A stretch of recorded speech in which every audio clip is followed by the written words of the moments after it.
Hicimos un esfuerzo para pasar del caso discreto al caso continuo.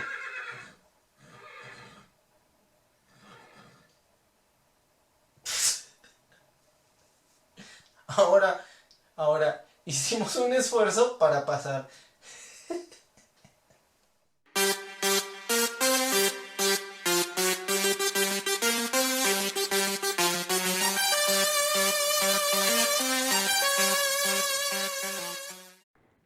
Bien, ¿qué tal? Hola.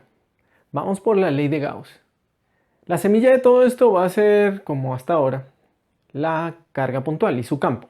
Vamos a calcular el flujo a través de una superficie esférica de radio R0 centrada en la carga puntual. Sucede que, como hemos dispuesto las cosas, el campo y el vector diferencial de área de esta superficie son paralelos y entonces el producto punto entre el vector de campo y el diferencial de área son simplemente el producto de las magnitudes. Además, como es una superficie esférica y mi campo solamente depende de la distancia, entonces puedo simplemente sacarlo de la integral, es constante. Y lo que me queda en la integral va a ser simplemente la superficie de mi cascarón esférico. 4pi, el ángulo sólido total, veces R0 al cuadrado. Si utilizo la magnitud del campo eléctrico para la carga puntual evaluada en R0, tengo entonces que el R cuadrado que viene en la magnitud, 1 sobre R cuadrado, va a cancelarse con el R cuadrado del área de la esfera. Y lo que estamos encontrando es que este flujo va a ser independiente del tamaño de la esfera. Habíamos escogido una esfera de radio R0, pero el radio R0 no aparece en la expresión que estoy encontrando. El flujo, nuevamente, es independiente de qué tan grande yo tome esta esfera. Y está dado simplemente por 4pi k, la carga que está encerrando. Bien, este nos sirve como un primer ejemplo de cálculo de flujos. Sin embargo, parece demasiado trivial y un poco como tonto al evaluar. Vamos a tratar de mostrar y justificar que este resultado tan inocente como se ve resulta ser mucho más general. Supongamos otra superficie con una forma distinta. Esferas, ya vimos que cualquier esfera va a dar lo mismo, no importa de su tamaño. Ahora tomemos una superficie con otra geometría. Por ahora simplemente supongamos que la esfera está encerrada en esta superficie. Ahora para la demostración consideremos que tengo un cono cuyo vértice está en la carga puntual que estoy poniendo y ese cono lo proyecto. Entonces, ¿qué va a suceder? Que el cono va a cortar mi esfera y ese corte va a tener cierta área y posteriormente va a cortar la superficie. Por ahora voy a suponer que solamente esa superficie es tal que solamente la puede cortar una vez. Ahora, el área que mi cono está cortando en la superficie exterior, pues va a ser más grande que la sección de área que está cortando con la esfera. Pero además, como no corta exactamente perpendicular, puede haber un ángulo entre mi superficie y el vector, digamos, radial. Entonces esta área se va a ver un poco más grande, el área de corte. Sin embargo, cuando yo voy a calcular flujos, me interesa el producto punto. Entonces, a pesar de que el área se ve más grande porque el corte es oblicuo, la proyección va a ser que aún así el área que va a cortar el cono proyectada ahora en la dirección radial nuevamente se comporte como si fuera una esfera. O sea, cuando yo me paro allá y proyecto el área, esa área va a aumentar como R cuadrado, tal como lo haría como una esfera. O sea que yo puedo relacionar el corte que hace el cono en la esfera interior con el corte que hace en la superficie exterior proyectada como una razón de radios al cuadrado. Entonces, si mi esfera tiene un radio R chiquito y supongo que la superficie está a una distancia R grande aquí, entonces ya puedo considerar un cono lo suficientemente angosto para que pueda definir de verdad una distancia, porque pueden haber muchos puntos y el cono es muy abierto. Entonces, la razón entre los radios al cuadrado va a darme precisamente la razón entre las áreas. Entonces, R pequeño al cuadrado sobre R grande al cuadrado es precisamente la razón entre el área de la sección interna sobre el área externa.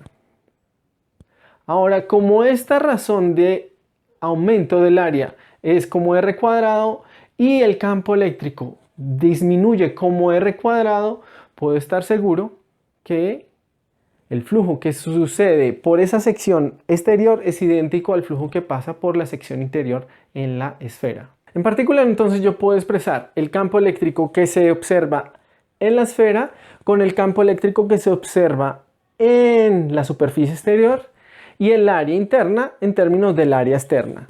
Y ver que efectivamente en ambos casos el producto de la magnitud del campo por el área por el coseno del ángulo va a ser nuevamente la magnitud del campo por el área interna de la esfera. Como este análisis lo puedo hacer con cualquier sección sobre la superficie, porque estoy suponiendo que la superficie no es rara y pueden haber varios cortes, entonces demuestro que el flujo sobre esa superficie que está encerrando la esfera es el mismo de la esfera. 4πk la carga encerrada. Ahora hemos extendido más, ahora tengo una superficie un poco más extraña y general. Sin embargo, he evitado por ahora que el cono pueda cortarla muchas veces. Para extenderla al caso en que pueda cortarse varias veces, déjenme justificar otro resultado interesante. Tomemos una superficie cerrada y la carga afuera. En este caso, lo que sucede entonces es que voy a poder representar esta superficie cerrada en términos de dos superficies que sí van a encerrar la carga de la siguiente forma. Entonces, voy a coger una superficie que encierre la carga y en la parte exterior coincida con la superficie que voy a estudiar.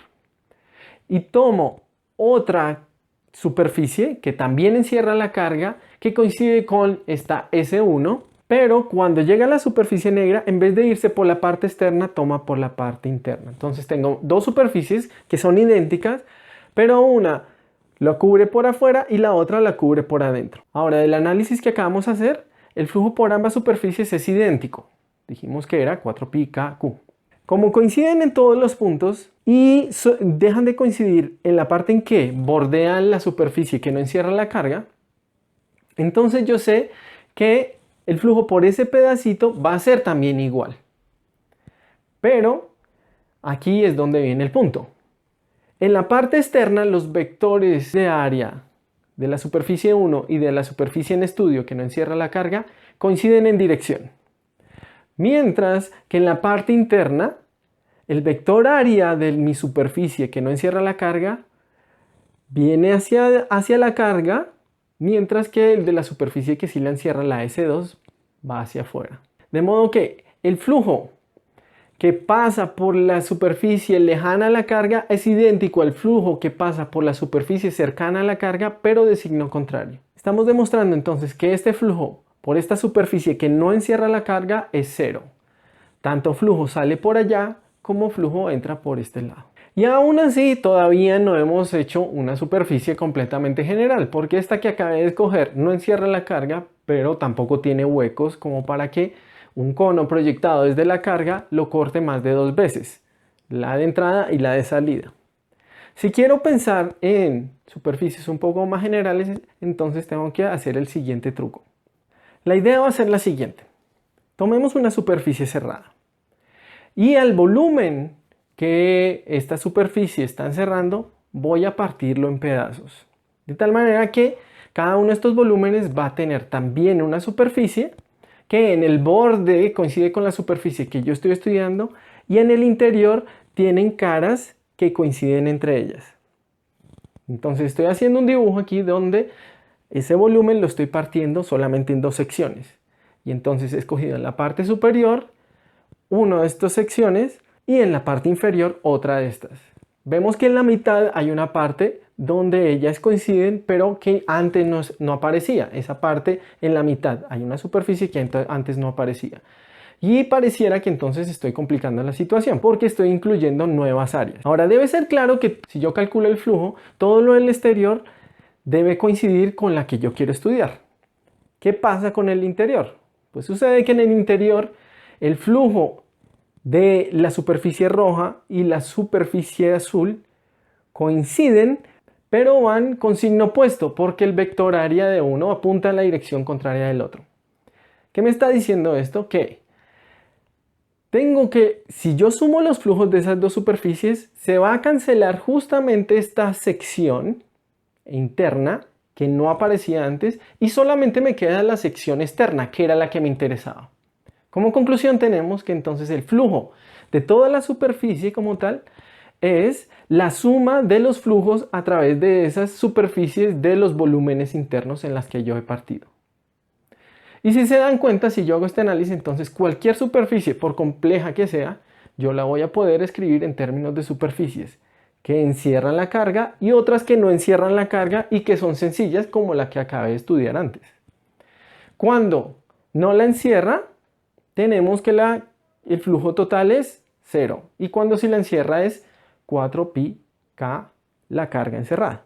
De esta manera entonces tenemos una demostración, digamos con títeres, de un resultado bien interesante, que es, independientemente de la forma de la superficie cerrada, el flujo que atraviesa esta es igual a la carga que esta encierra multiplicada por 4pi k. Si no la encierra, es 0. Podemos demostrarlo formalmente. Tomemos una carga en la posición R' y una superficie S donde escogemos una sección de área pequeña que está en la posición R'. Nuevamente entonces voy a tener que el flujo a través de esa sección pues es simplemente el producto punto de mi campo eléctrico, que ya lo conozco, de la carga puntual, ahora en términos mucho más generales, veces el vector de área. Sin embargo, cuando yo hago este producto punto, nuevamente va a haber una proyección, un coseno, por ahí, y lo que va a suceder es que se va a comportar precisamente como el área barrida por un radiovector a cierta distancia cuando recorre un diferencial de ángulo sólido. Entonces este producto punto precisamente me va a entregar un ángulo sólido. Y puedo escribir este diferencial de flujo por esa sección sola como KQ, el diferencial de ángulo sólido. Ahora, cuando ya quiero calcular sobre toda la superficie cerrada, pues tengo que integrar. Si la carga está encerrada por la superficie, entonces esta integral de ángulo sólido simplemente tiene que barrir todo el espacio, que me va a dar un 4pi, el ángulo sólido total de la esfera. Si la carga empieza a estar afuera de la superficie, yo recorro la superficie hacia un lado, aumento el ángulo sólido, pero después me tengo que devolver. No completo todo el giro. Y esto me va a dar un 0. Precisamente de ahí es que aparece entonces la demostración formal que si la carga no está encerrada por la superficie, el flujo es 0. Y si está encerrada, me da 4pi k la carga encerrada. Resumiendo, entonces, si tengo una carga puntual, el flujo a través de una superficie cerrada, independientemente de su tamaño, de su forma, va a ser 4pi la carga encerrada. Si no está encerrada, me da 0. Y esto para una carga puntual. ¿Qué pasa cuando tengo más cargas puntuales? Pues no tengo que pensarlo. Ya la superposición lineal nos debe haber mostrado su poder. Lo que tengo que hacer, si quiero calcular el flujo debido a varias cargas, es simplemente sumar los flujos. Y cuando sumo los flujos, ¿qué es lo que va a suceder? Si la carga correspondiente está dentro de la superficie en la que yo voy a evaluar el flujo, su contribución va a ser 0. Si en cambio está adentro, su contribución va a ser 4pi k, su valor de carga. Así que en el fondo entonces me va a dar que el flujo total debido a un sistema de cargas puntuales va a ser 4pi k, la sumatoria de las cargas, sumatoria algebraica, que me va a dar una carga neta total. En particular, si tengo dos cargas de signo opuesto iguales, el flujo me va a dar 0, porque la carga neta total encerrada por esta superficie va a ser 0. Entonces expresamos que el flujo debido a un sistema de cargas puntuales va a ser precisamente proporcional a la carga neta encerrada por la superficie. Si todas las cargas están afuera, el flujo es 0. Ahora, hicimos un esfuerzo para pasar del caso discreto al caso continuo. Si seguimos los argumentos que hicimos allá, vemos que este resultado lo podemos extender. ¿Qué es lo que hacemos? Cogemos pequeños pedazos de volumen y los consideramos como cargas puntuales. Y nuevamente entonces lo que tengo que hacer es una sumatoria de cargas allí. Si paso al continuo, entonces la sumatoria pasa a ser una integral y los q's pasan a ser diferenciales de carga. O sea, tengo simplemente la integral de diferenciales de carga, que en el caso que sea una distribución volumétrica va a ser ρ por dV. Ahora, esta integral tenemos que tener cuidado porque es solamente de las cargas que están encerradas. Entonces, el volumen en el que vamos a integrar esta densidad de carga va a ser solamente el volumen restringido al interior de la superficie en la que yo estoy evaluando mi flujo. Y llegamos ahora sí a la expresión de la ley de Gauss en forma integral que llaman. Que lo que me está diciendo es simplemente que el flujo de campo eléctrico a través de una superficie cerrada, independientemente de la forma de esta, va a ser igual a la integral de volumen sobre el volumen que encierra esta superficie de la densidad de carga. ¿Ves? Es un factor, 4πk. Un resultado bastante dramático porque es bastante general. Más adelante vamos a discutir un poco mejor sobre las consecuencias físicas y qué es lo que está contenido aquí. Por ahora tenemos una expresión que nos va a permitir analizar un poco más del campo eléctrico, sin estar restringidos necesariamente al campo de la carga puntual, y además nos va a dar un método de evaluación que vamos a utilizar en el siguiente capítulo. Así que hoy encontramos la ley de Gauss, una de las ecuaciones de Maxwell, en forma, espero haya sido ilustrador. Gracias, chao.